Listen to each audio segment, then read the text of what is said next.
Taylor doing a scene where he was getting specimens in the river and this humongous alligator swam past. What? And Taylor was being so polite, being like, excuse me, sorry, is this okay?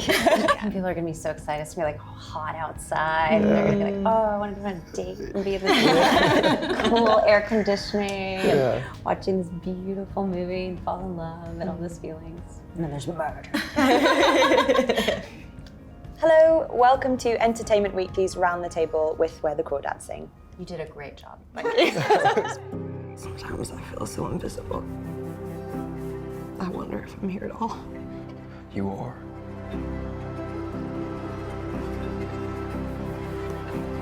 I think you're gorgeous. I want to get to know you better.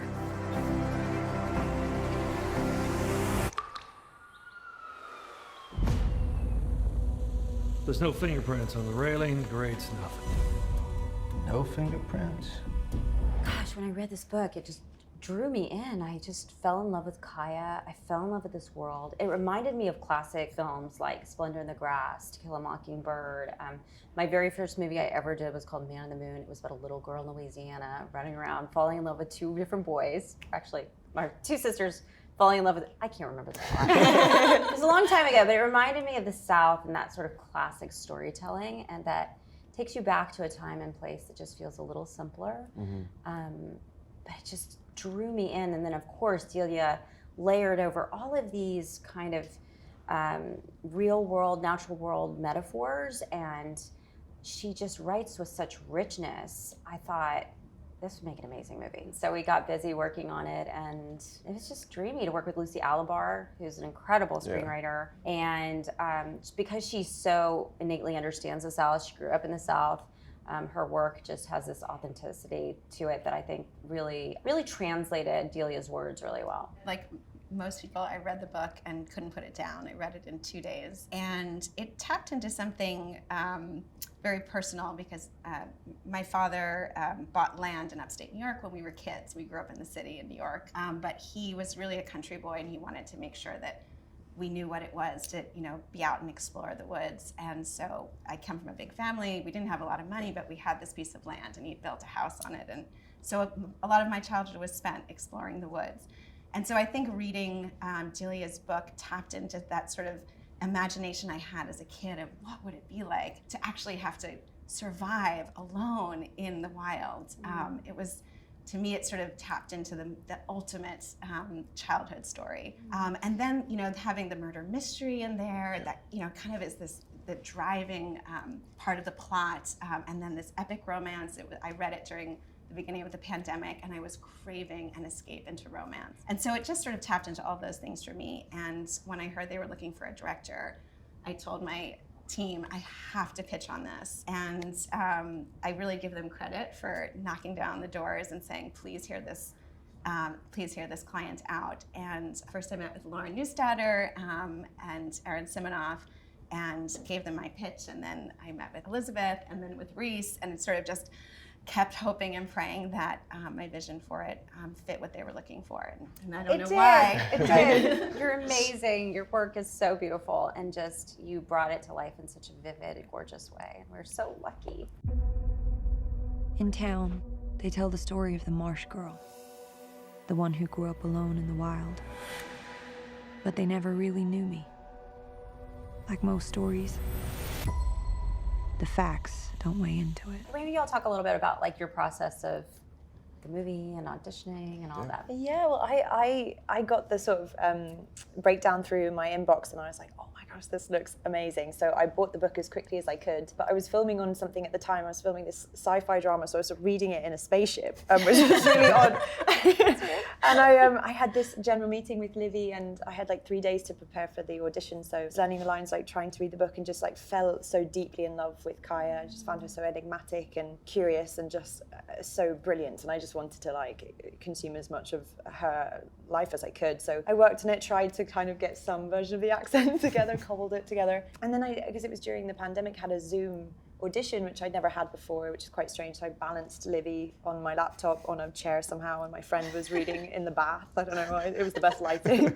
And we did the audition, and it just, it felt really right, and I was really proud of my work, and I thought, well, if it's meant to be, you know, what's for you won't pass you by. So then when I found out I got it, I was just over the moon, really. I won a sweepstakes. In the mail. Yeah. Back the It was a cereal write-in, box. yeah. Yeah, I was working on another project at the time too, and I think I had 2 or 3 days to prepare for it, and I couldn't find the book in a store, and so I had to buy the audiobook, and I was trying to like rush through it, so I put it on 1.5 speed, which is not the move, especially with like the thick accent, and so I was trying to like get as much of the story in as I could, and I think we had a chemistry read over Zoom, which was quite strange as well, but I'm glad that we were You able guys to. had chemistry even over their Zooms. Like, that was pretty major. I don't know how you guys decide that. I mean, I felt like we connected, but I'm like, this is a tough job for you guys to figure out who connects with who, and it ended up going great. And then I finally got to finish the book on the flight home from Australia where I was filming. And at the end of the book, I was a little distraught emotionally, and the air stewardess had to come tap me on my shoulder and check on me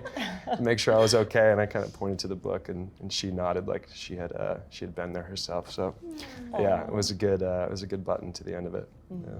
It's so amazing how much this book has resonated with people all over the world. So it's sold over 11 million copies. It's insane. Which is just incredible in the publishing world, but it's just really, it taps into something, I don't know, maybe y'all want to talk a little bit about like what is it that resonates with people in your opinion? Yeah, I mean, I think it also came out right before the pandemic, but a lot of people read it during that time of isolation. And I think that there is something really relatable about how Kaya manages a very lonely and solitary world, but manages to find a way not just to survive, but to thrive. Yeah, And that was what really struck me about her character, is that this is not just a survival tale. This is a tale of a girl who goes above and beyond expectation and surprises us at every turn with what she's capable of. So I think that really spoke. I don't know, it spoke to me at that time, and I imagine a lot of people were sort of wanting to make sure that there was going to be, sort of a brightness at the end of kind of a dark time. Yeah, it's well said. That makes sense. Yeah, totally. And her resilience is one that I think, like, it's incredible what how we can bounce back from things. And she has so many knocks, but she keeps going, and she, ultimately becomes really self-reliant. And I think one thing I love about her is how underestimated she is, and despite that, she thrives. And I think it's really amazing to see, particularly women represented in that way of being incredibly underestimated and yet still managing to push through and ultimately like she thrives really. So. The marsh taught me how to survive, but it couldn't teach me everything. You can't live alone in the marsh forever. Watch me. All right. You said something really beautiful yesterday, Daisy, about also that the gift that all of these people give her in their generosity towards her, and I think that also comes up during a time when there was a lot of social upheaval as well, and people really realizing that there's this imbalance and inequities in our society, and if you could talk a little bit about that, you put it so well I yesterday. remember at the end of the book, there's a really beautiful paragraph where Kaya's thinking about the connections. There's a large amount of the story where she's sort of on her own, but really at the end she realizes that what life is about is truly the connections that you make with each other. And I'm always really interested in stories about connections in our life, and also how much goodness you can gift each other. The small bit of kindness that Tate gifts Kaya by teaching her to read ultimately opens up like the rest of her life really, and she's able to learn about this marsh that she loves so much. And same with Jumpin' and Mabel, the kindness that they gift her by looking after her and giving her the seeds. Like, it makes the hugest of differences. And I think I'm always really interested in stories that celebrate the relationships we have that are really impactful and significant, and just how a little bit of kindness can go such a long way. You know what I feel like is not on film very often is women in nature. And I remember when I read Wild, how deeply resonant it was with me, because I, like you, grew up in Nashville, Tennessee, in the country, running around the creek with my brother and a bunch of neighborhood boys. I was such a tomboy. And I'd pick up crawdads on the creek, or frogs, or snakes, or whatever, and that was my childhood. But then, like, when I look at the movies out there that are women in nature, alone in nature, also not being saved by someone because they're scared in the woods, but literally thriving in nature, living through nature, connecting with nature. it's almost non-existent as a genre. So for me, wild was like this incredible breakthrough moment where I was like, yes, when I read Cheryl Strayed's novel, it's like, that's how connected women are to nature. And I had the same feeling when I read this, and I said, you know, Delia is very clearly a woman who's very connected to animals, to the spiritual world, to the nature world. And that's the kind of stuff, if I was a little girl, I would want to see in movies, because that's who I was. Yeah. I didn't live in a fancy apartment in New York and have a job in a magazine. I was like just trying to figure out who I was in terms of just existing and surviving. So I think it's deeply resonant in that way, yeah. Miss Catherine Clark is charged with the murder of Chase Andrews. There were no footprints, fingerprints, nothing. Someone destroyed evidence. Do you think people are gonna be surprised? Yes, I mean, when I finished the book, I was like, for about 5 minutes, I was sat completely flabbergasted. It was, I mean, it's a real page turner, and I feel like the film is too. I like obviously know what's happening because I've read the script and the book and was in it, but still watching it, I was like completely absorbed in the murder mystery aspect of it, and like I think also the playing with time of we're in the sort of courtroom, and then we flash back to her life, and so we start to kind of develop this relationship with the person that we don't really know from the start, and it was really that aspect of things made it so exciting. I think it's pretty brilliant too how Delia sets up so many people who could have possibly done it, and really lays out all the reasons why it could have been Tate, it could have been Jump In, it could have been an accident. I mean, there's so many, it could have been Kaya, it sort of leads you down many different paths, and it's all believable, which is why I think, the ending is... The reveal is so good. It's so good. Really quick. I mean, I definitely, when I finished the book, I had this feeling that this was a story that reminded me of folklore.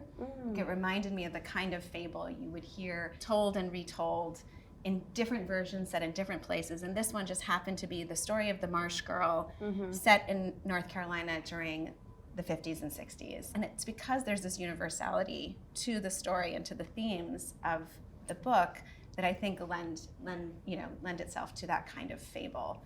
And so when we were thinking about how we were going to shoot it and the production design, we really wanted to give it that sort of fabulistic sense that I think lends itself to that timeless feeling. I also think it's just been a long time since these kind of epic romance mysteries of that kind of genre have been really celebrated in the theatrical setting. And so when I learned that Sony really wanted this to be a theatrical release, that was another huge impetus for making the film, was because it deserves to be seen in that kind of scale. It's shot with a scope that is meant to be seen in a wide screen. It's not meant to be looked at on your iPhone. So it's exciting that we're gonna have that opportunity again. I think people are gonna be so excited. It's gonna be like hot outside. They're gonna be like, oh, I want to go on a date and be in this cool air conditioning, and watching this beautiful movie and fall in love and all those feelings. And then there's murder.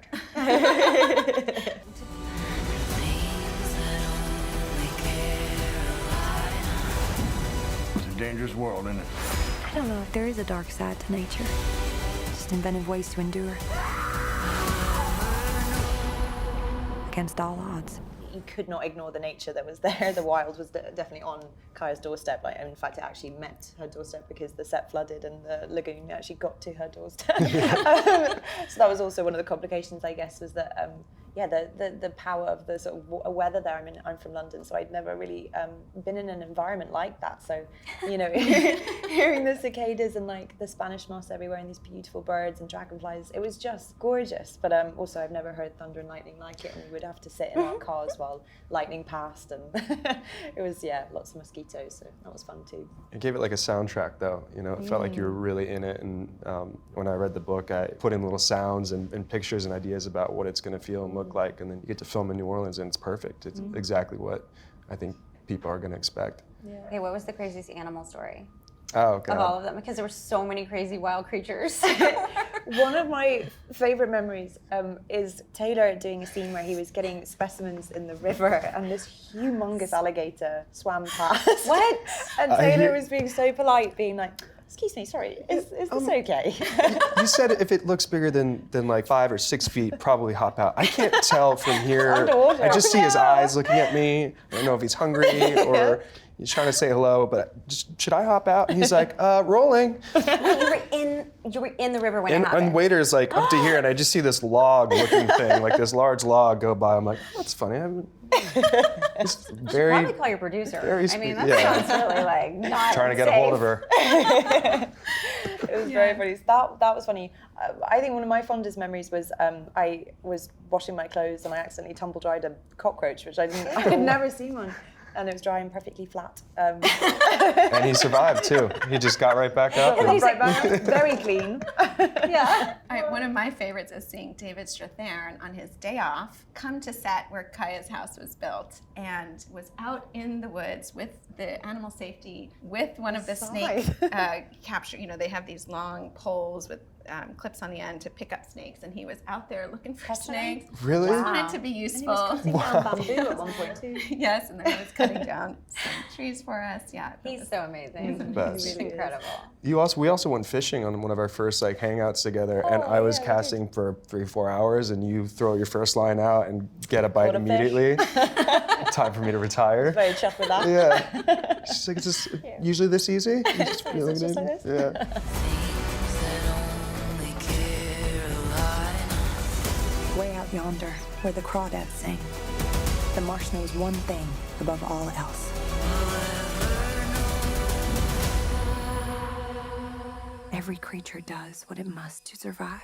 The biggest challenge was leaving the boat behind at the end. I loved riding that was boat. fun. It was difficult to get me out actually. And one of the days we drove her, that was really lovely. We like drove her Yeah. home and During the sunset. yeah, it was gorgeous. I loved riding that boat. Those were some of my favorite days because we'd be filming in this water. It was so peaceful and just all day just riding a boat. It was gorgeous. The hard part was getting your boat like docked and timing it reversing, right, and not smashing into the camera crew in front of you. That was hard. But it was fun. You guys give us a lot of freedom. I was surprised that I'm sure insurance was crazy, but I like that you let us do that. That was super What fun. it was really like in 1950.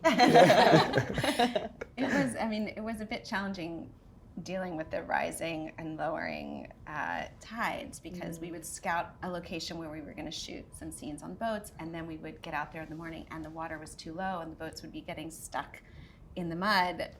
So then we would have to quickly look around and find another area where the water was deeper, where we could actually move the boats and not have them get stuck. And it's all, the marshes are so flat, there's no shade. So finding just the right time of day to shoot where you're not being beaten on by the sun is also And going to the loo was challenging. actually quite Yeah, going to the Going to the bathroom loo hard. was I have to say you were all troopers because I only visited like one day and I was like dripping with sweat. I was like, this is really hot. It's really hot and rustic. Worth it. Worth Yeah. Yes. But it's all on the film and you can see it out there and you can't fake stuff like that. it. Yeah. And it's so beautiful in texture and it's a part of the world a lot of people will never ever see in their whole life. It's true. It's like this dreamy experience of going to the movies and seeing this world you've never seen. Yeah. We were there for about a month before we started filming, so we had a good chunk of time to actually like immerse ourselves in the story and the character and prep, which is so nice. You don't always get that time. So I did a lot of like we did Rie, I went with Rie, coach. did some movement and like exercise, try and get fit because obviously Kaya's like carrying heavy muscles and I'm not very strong. I'm not sure if you can tell, but so we did a bit of that, and we had this amazing artist because Kaya's an incredible drawer, and so Kirby Fegan, who did a lot of the artwork for the film.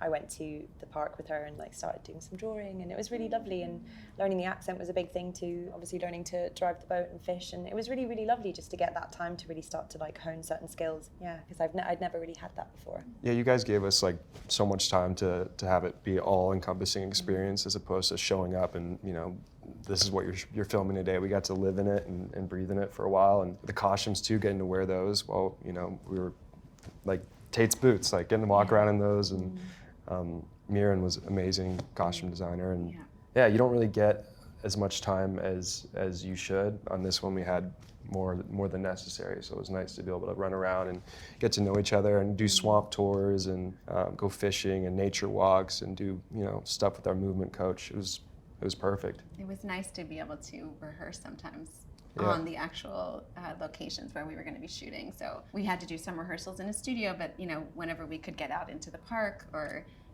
we rehearsed the feather stump tree at the Josephina tree, a few days before we shot, so we could actually feel what it was going to be like to move around the landscape and make sure that everybody felt comfortable, so they weren't arriving and walking barefoot on the land for the first time on camera. I got to spend a bit of time too with Jojo, who plays young Kaya. Oh, she's amazing. Actor. So I really love that. She blew me away. Yeah, she's one of a kind. And so I think like watching her, and like we would sort of play together, and it was really fun because there's a sort of freedom and a like joy to her naturally and because she's a wee child, and I think that aspect of Kaya's sort of younger life, like I wanted to find versions of that joy again in the way she appreciates nature, and so I think I love just watching her play with her You should siblings. call her a wee child. Yeah. I missed that. It's very, very cute. Just call something Wee a wee child. And Jojo is very much, she'll. A wee child. She's a wee child, and she will just run and climb a tree, and just the way children do. They'll just, put them in a landscape, and they'll run around and find the fun. And it was really nice to see you guys get right into that. Yeah, together. she was just the best, wasn't she? Yeah. She was like a mini me version of you. She was. She's cooler than me. Way for a cooler. while, Let's way be cooler. honest. But she was. Being isolated was one thing. Being hunted, quite another. You didn't see me here. The Marsh Girl. She killed him. I know you have a world of reasons to hate these people. No, I never hated them. They hated me. They harassed me. No, they never did see me here. You want me to beg for my life? I won't. They're not deciding anything about me. Me, Harris, and Daisy, we're all very like close knit, and due to COVID, we weren't allowed to spend too much time with other people out in the town. So we did movie nights. She taught me how to DJ. Funny enough, we just sit and have tea and talk for hours, and just kind of spend as much time as we could, offset, getting to know each other and talking about the script and the characters and how much the book impacted us. And she's stupidly funny, so you want to spend as much time with her as possible. That's made my day. Yeah, I mean, I think that's really it.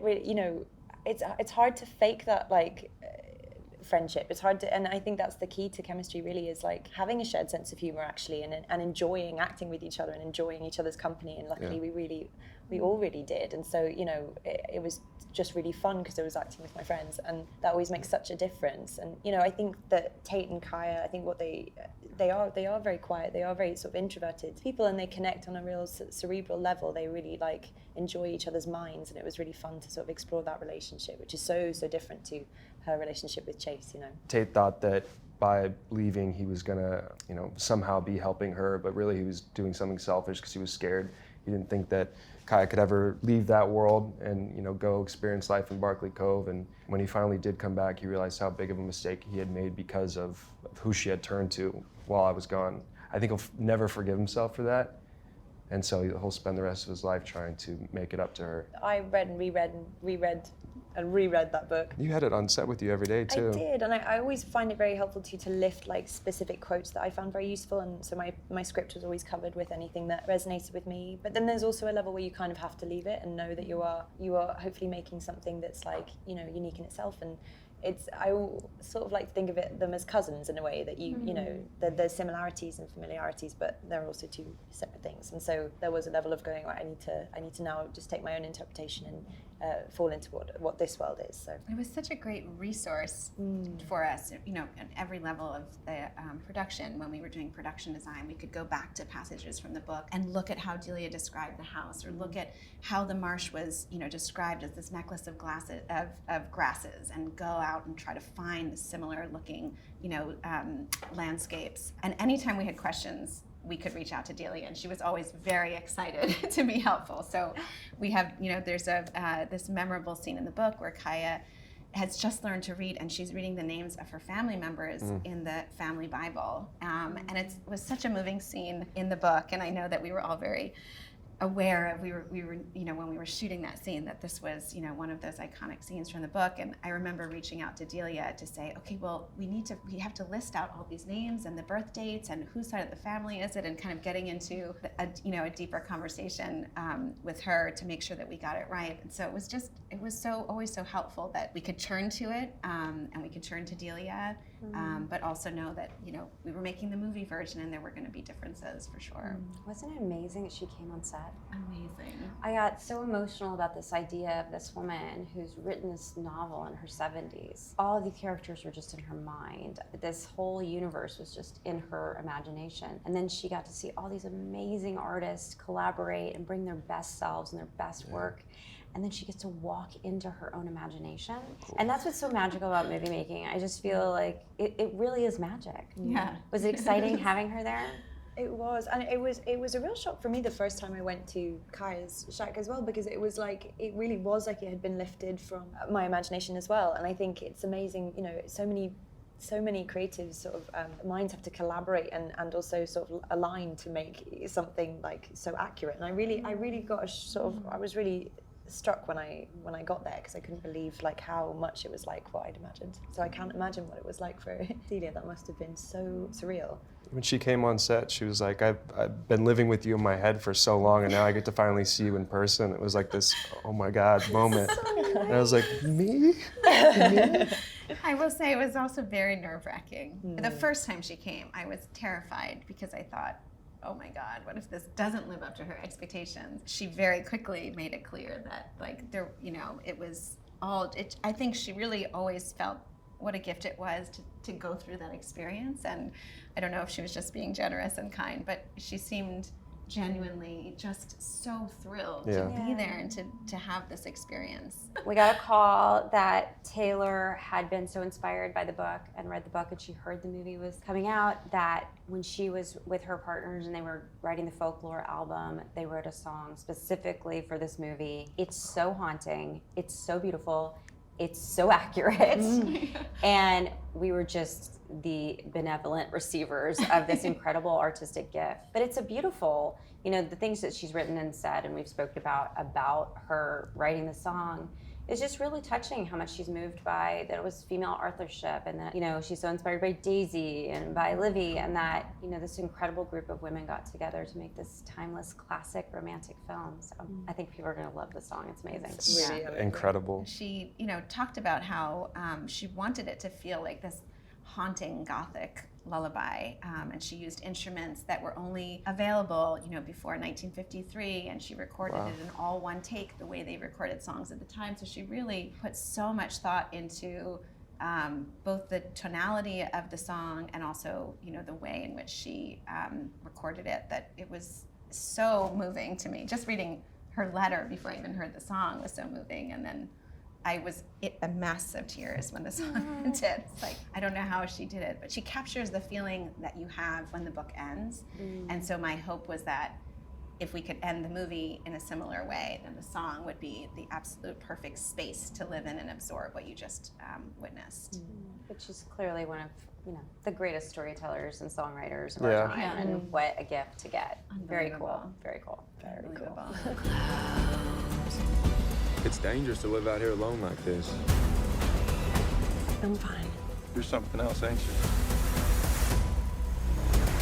I think for me, one of them was walking onto set and seeing Kaya's shack, because it truly was lifted from my mind, and I was like, wow, this is quite something. And then also, I think in that location, we would get the most incredible sunsets.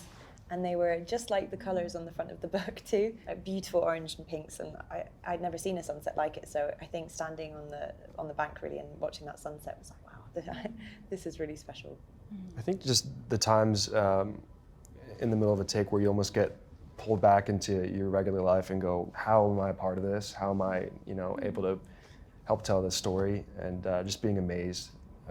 And then again, like the sunsets were pretty incredible, just getting to take it in with your best friends, and I don't know, I miss it. I really miss it.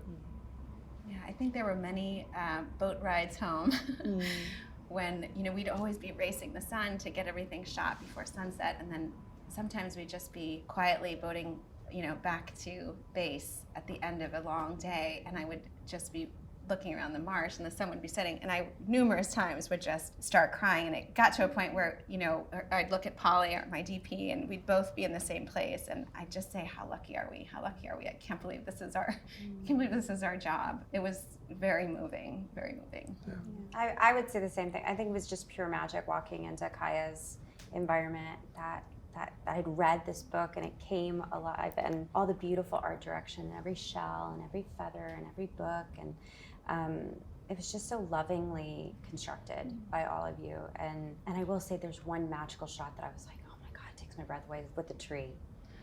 I still love trees. I grew up climbing a magnolia tree every day of my childhood, and that tree is so emotional and beautiful and otherworldly. Yeah. And stands for something so timeless, and it's just, you've made a beautiful film. Congratulations. Thank you. Thank you. Thank you Yeah. for making it happen. I'm so happy to just be part of it.